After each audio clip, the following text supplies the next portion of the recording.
তাদেরকে শহীদ বলে দাবি করছেন।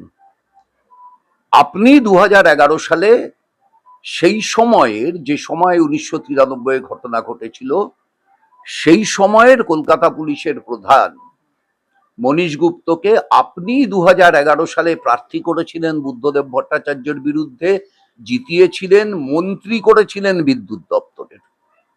সেই মনীশ গুপ্ত হাইকোর্টে দাঁড়িয়ে বলেছে যে যারা যারা পুলিশের গুলিতে মারা গেছে তাদের সকলে ছিল মদ্যপ অবস্থায়, সেই মনীশ গুপ্ত বলেছে। এবং পোস্টমর্টেমে তাদের প্রত্যেকের বডি থেকে পর্যাপ্ত পরিমাণে অ্যালকোহল পাওয়া গেছে।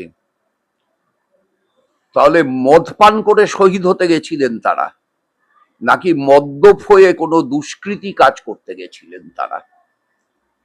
পুলিশ তো প্রথমে গুলি চালায়নি, পুলিশ লাঠিচার্জ করেছে, পুলিশ কাঁদানে গ্যাস ছুঁড়েছে, সব রকম অবস্থার পরে রাবার বুলেট চালিয়েছে, তারপরে পুলিশ গুলি চালিয়েছে।